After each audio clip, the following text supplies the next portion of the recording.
أعوذ بالله من الشيطان الرجيم بسم الله الرحمن الرحيم দয়াময় পরম দয়ালু আল্লাহর নামে। ألف لام ميم ألف لام ميم الله لا إله إلا هو الحي القيوم আল্লাহ ব্যতীত অন্য কোনো ইলাহ নাই, তিনি চিরঞ্জীব সর্বসত্তার ধারক।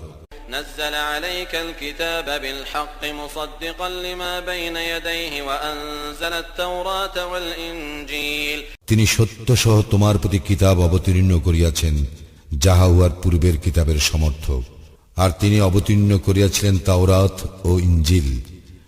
من قبل هدى للناس وأنزل الفرقان إن الذين كفروا بآيات الله لهم